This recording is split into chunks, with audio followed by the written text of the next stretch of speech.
នេះក្មួយខ្ញុំនិងក្មេងៗក្នុងភូមិនាំគ្នាកាប់ដង្កូវដួងថ្នោតហើយដើមថ្នោតនេះបន្សល់ទុកពីឈ្មួញកណ្ដាលដែលគាត់បានដើរទិញតែពួកគាត់កាប់យកតែខ្លឹមដើម្បីយកទៅច្នៃធ្វើគ្រឿងសង្ហារិមហើយពុកម៉ែខ្ញុំក៏បានលក់ដើមថ្នោតនេះចំនួន3ដើមដែរដោយសារតែវានៅជិតផ្ទះពេកហើយវាត្រេកផងពេលដែលមានខ្យល់ឡើងម្ដងចាស់តែបារម្ភខ្លាចវារលំពេលដែលឃើញពុកម៉ែគាត់លក់ដើមថ្នោតអញ្ចឹងក៏មានអារម្មណ៍ថាសោកស្ដាយដែរដោយសារជាគេដំណើរពីដូនតាមកអត់ចង់បាត់បង់ទេដែលគេដើរទិញក្នុងមួយដើមតម្លៃ 30000 រៀលមួយដើមចំណាយពេលខ្ទង់ជិត100ឆ្នាំទៅរំបានធំទៅពេលលក់បានតម្លៃថោកមែនតើ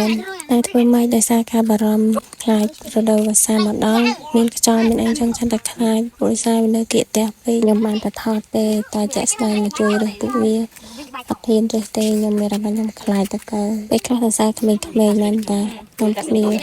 កាយក៏អត់មានខ្លាចតើសោះហ្មងអត់ហ៊ានរើសសំខាន់អត់ហ៊ានហូបទៀតទេពីរួមទៅប្រហែលជាមានតែខ្ញុំតែដែលអត់ហ៊ានហូបក្នុងតកៅដួងហ្នឹងបើក្មេងៗមកក្រុមនេះវិញនិយាយវាថាអូឆ្អិនអត់ចង់តន់ទេទៅដើមគ្នាឡើយពួកវាជុំគ្នាអញ្ចឹងក៏នឹកឃើញខ្លួនឯងកាលពីនៅក្មេងៗដែរជុំគ្នាធ្វើនេះធ្វើនោះអូអត់មានទុកកង្វល់អីដូចរាល់ថ្ងៃទេមានតែភាពសប្បាយរីករាយមកគត់រាល់ថ្ងៃពេលខ្លះដេកនឹកពីអតីតកាលក្មេងៗតែចង់វិលត្រឡប់ទៅរកពេលវេលាពីមុនវិញជុំគ្នាសប្បាយហើយរំលាយនាំគ្នាដេកច្បាងលើតសាលហើយដើររំធំបាសប្រាយគ្នាលេង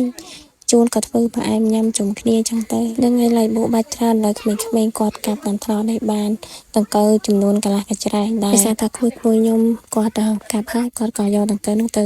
ចំអិននៅផ្ទះបងខ្ញុំអញ្ចឹងខ្ញុំក៏បានថតវីដេអូបង្ហាញពីការចំអិនដង្កូវនេះដែរ